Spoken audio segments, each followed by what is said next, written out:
it's the federal government's job to secure the border. Because they weren't doing it, we had to do it. Right. And therefore, the feds should reimburse us. I'm all about it. We can use that for our schools. We can use it for stuff to help lower property taxes for disabled veterans. Texas installed another buoy installation today outside of Eagle Pass. The litigation is still ongoing from the previous stretch of buoys, but obviously now we've seen a lot of changes. Where do you think that litigation will go now that there's going to be a new presidential administration, a new DOJ coming in, one that might not fight Texas as hard? Yeah, obviously there's going to be a sea change. The Biden administration had essentially an open border policy. They were not cooperating with any of the border states to stop the massive flow of illegal immigrants coming into the country. Quite the opposite. Despite the rhetoric, everybody knows that's true. So Texas took a stand, particularly earlier this year when the governor basically said, he echoed nullification, which means if a federal law is unconstitutional, a state has the right, under the theory of nullification, to say, we're not going to follow that federal law. And that's what the Texas governor did, I believe, in January of 2024. And to follow that up, we've used our own money to secure our border, fighting the Biden administration in court every step of the way, including the issue of Shelby Park, where the Biden administration said you must open up Shelby Park, which is right on the Rio Grande River, to allow our border agents, the federal officials, to come in. The governor said, no, we're not going to open it up.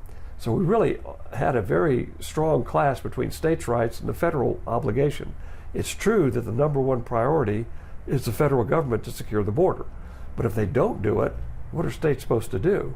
And so the Biden administration blinked, and it kind of went away because they did not force the issue. We've been to court several times over the buoys, over the wire fences, over Shelby Park. And again, the Department of Justice is the one that files these lawsuits against the state of Texas. We're going to have a new Department of Justice, and they're going to basically drop all those charges. The court cases that are now ongoing, they'll all be dismissed because the government's going to ask for a dismissal. Case is gone. Clearly, the state of Texas is now going to cooperate with the Trump administration because their goal is to actually secure the border with a physical structure, as well as begin a look at all the millions of people that have come in, to prioritize the ones that are the worst of the worst, which are the criminals that have a criminal record, that have been admitted to the country, and deport those individuals. So now that we have a cooperative effort, there's not going to be any court battles between the state of Texas, because the federal government will be doing their job now to secure the border, to allow legal immigration. And we're all for legal immigration. We're just against illegal immigration. The state of Texas has offered the federal government, the Trump administration, the new incoming DHS secretary, hey, we're going to give you 120 acres in Starr County. Please set up. So as opposed to keeping the Biden administration at bay so we could do our job to secure the border, we're now saying to the federal government, okay, come back in, you do your job, and that will free us up from pulling our National Guard, our state troopers back, as it should be. The federal government, that's their responsibility, which is now going to save us billions of dollars. With the buoys specifically, I've done an investigative story before. Border Patrol was looking at a buoy system during the previous Trump administration, but obviously then administrations changed. They weren't able to continue that. Do you see this as a potential strategy to be used not just in Texas, but in some of the other border states as well? Yeah, I think President Trump's going to use all the above. We're going to use a physical wall. We're going to use buoys. We're going to use electronic methodologies. We're going to do a Remain in Mexico policy. Remember, President Trump had the Mexican military deployed along the border to stop individuals. So everything we can do to secure the border is the right thing to do, because a nation without a border is not a nation anymore. And so I think that mandate is very clear from the American people. From the state of Texas, President Trump won the state of Texas in a landslide. And he's got a mandate from the people. He won the popular vote. He won a landslide in the Electoral College. You look at all the polls, people support what he wants to do. And so with that mandate, I'm hoping that Congress will come together very quickly, pass some meaningful legislation so the president doesn't have to act by executive order, because remember, During the last 2 years of the Trump administration, the Democrat Party controlled the House of Representatives, and they blocked everything he wanted to do. So he had to use executive orders to try to do what he could under Article 2 authority, that's the authority for the Commander-in-Chief, as opposed to Article 1 authority, which is the Congress. Now we've got an opportunity for meaningful legislation, not window dressing, but meaningful legislation to talk about lawful immigration, how we're going to allow individuals to come into our country, maybe a work permit, and so we need that. We needed it for some time. So hopefully the president will be able to use that mandate to get some legislation, secure the border, so we can go back to business as it should be. So, with this concept of mass deportations in the United States, right now, Mexico is deporting some of the people that are trying to come up through Mexico. Do they still have an incentive to do that and to look at that from their side and spend their money if they know that America will do it if these people do end up crossing it? They've seen other countries around the world, including Mexico, have seen what President Trump can do for the last 4 years for the 4 years he was in office. And they know that he has the ability to use tariffs and other mechanisms to get countries to do what they're supposed to do. So Mexico's not doing this because they're trying to help us out. They're doing it because they know that when President Trump comes into office, they need to have good relationships with the United States of America.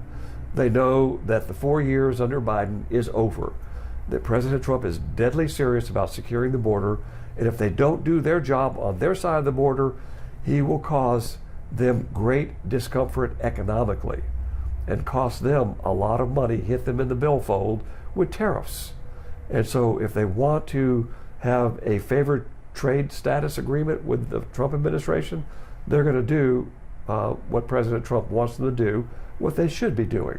Which could include continuing the deportations and the enforcement that they've been doing. Absolutely, because again, many people are coming into Mexico through their southern border, and all they have to do is stop that flow at their southern border, which they haven't done, and you solve a lot of the problem. The other issue is a lot of individuals from countries all over the world are flying into Mexico, and so they can do a better job in cutting off the flow at that point. I use the analogy like, this is just common sense. I mean, that's part of the platform of the Republican Party. Common sense. So if your bathtub is overflowing and you come home, what's the first thing you do? You don't get out the mop and start mopping up the floor. You turn off the water. And that's what President Trump wants to do, and he's going to encourage other countries to do the same thing. Not just Mexico, but also Colombia, Peru, Venezuela. He's going to negotiate agreements with those countries to keep their people in those countries. Now, we do have some people that have legitimate claims for asylum.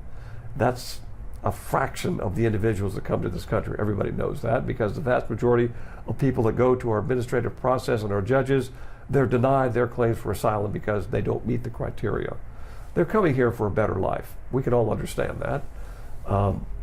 But again, if you're coming for a better life, good on you, but do it the right way. We have a lawful process for that, and you're not going to jump the line for people that have been in the process for many years or months. What gives you the right to jump the line and get in front of them?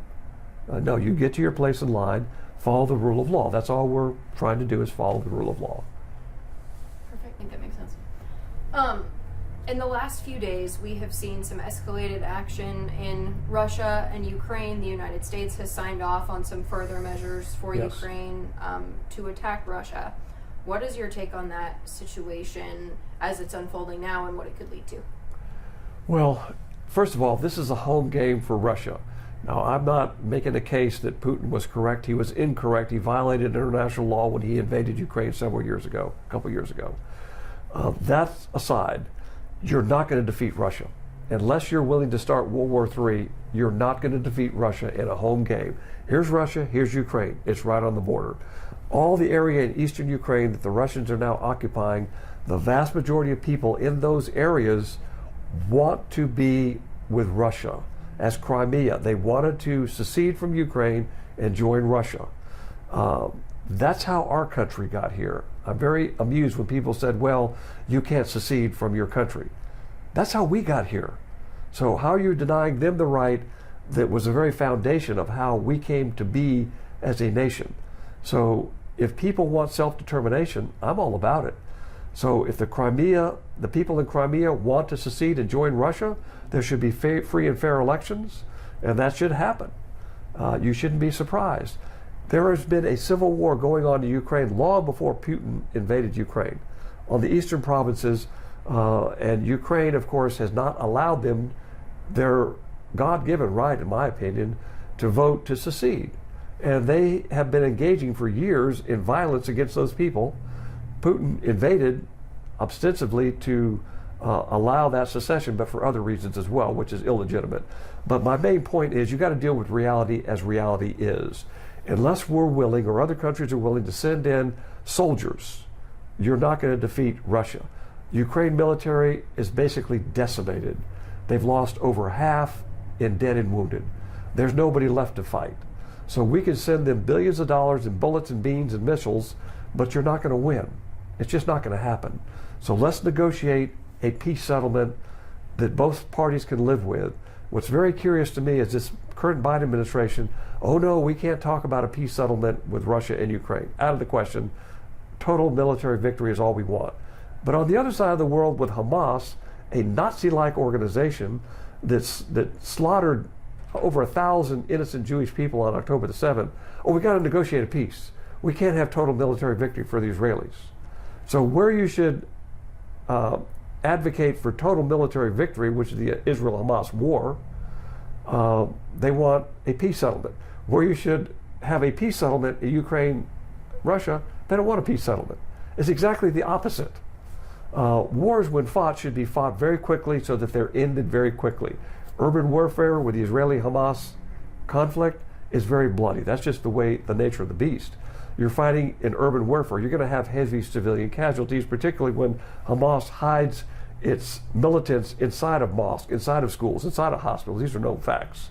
So that war should be concluded very quickly, give the Israelis the assets they need to finish it off and establish peace. You can't negotiate with Hamas. There's no negotiating with an organization. Their negotiating position is, we want to kill all of you. With Russia and Ukraine, we can negotiate a peace. It should be negotiated. There's no reason that a whole generation of children should have missing arms and missing legs as civilians are killed. And it doesn't make any sense. Let's negotiate a settlement there. President Trump, that's his thinking. That's exactly his thinking. We're going to negotiate a peace in Ukraine and Russia, and we're going to give the Israelis the tools to finish this off quickly so we can have peace. I think that's the correct approach, in my opinion.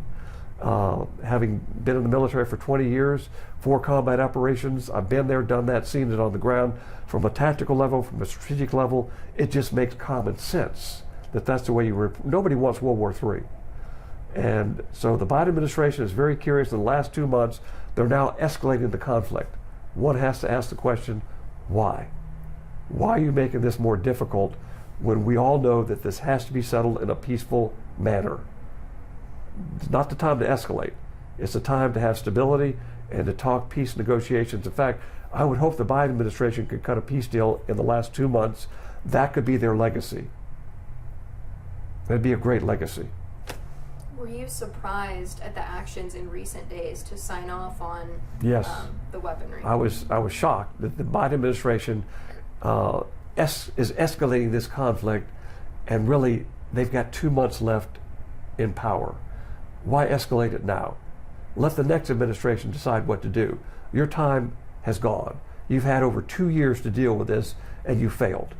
And you've cost the American taxpayers billions of dollars.